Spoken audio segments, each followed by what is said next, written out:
name's Charles Hollyman. Most people call me Chaz, and I'm a mechanic on wind turbines. I love being outside. I've always enjoyed being an outdoor worker, using my hands. I've been a mechanic all my life, so I just love doing that sort of stuff. The weather is probably the biggest challenge. The way it can change so quickly. Extremes, hot when it's hot and cold when it's cold. We're based out of Inverness.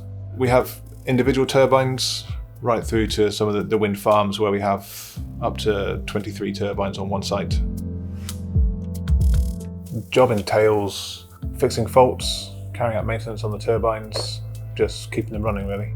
February last year I was involved in an accident. My team and I were trying to enter the turbine. The weather was freezing cold, -2, -3, high winds. The door got jammed open just an inch or two. They're reinforced, a big heavy steel door. I was just at the side and I thought I saw a part of the door that was caught. So I put my finger in just as my team managed to free the door, and it slammed shut and took the end of my finger off. As soon as it happened, I pulled my hand away. The finger of my glove had been ripped off and the bone was exposed at the end of my finger.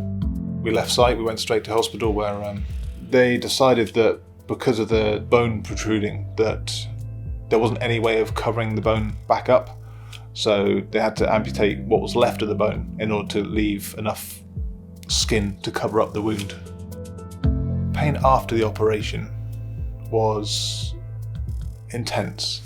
Everything that I did had an effect on my finger. It was very, very awkward and my wife had to help me an awful lot.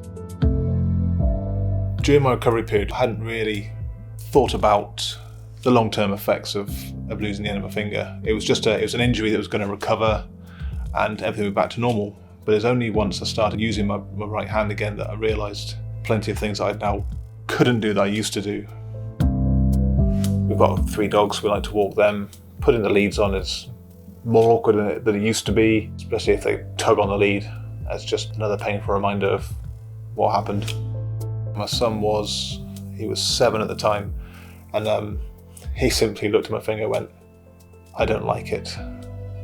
And I agree with him, I don't like it either. When I'm not working, I quite enjoy a bit of sketching, a bit of artwork. That's something that's changed. Now I have to use the middle finger and it feels very odd.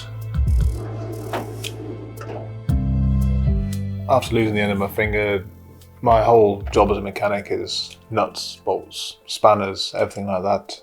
Everything I touch is metal, which is cold. Getting myself ready, my laces, all the catches on my harness, my hard hat, everything now is a different way of doing things.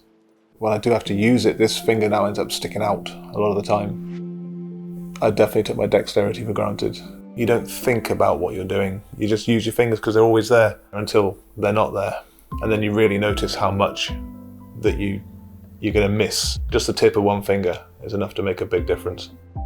If I give advice to anybody who's watching, it would be just to care for your hands, look after them. If you've got any doubt about what you're about to do, let me just take a step back and just take another second to think.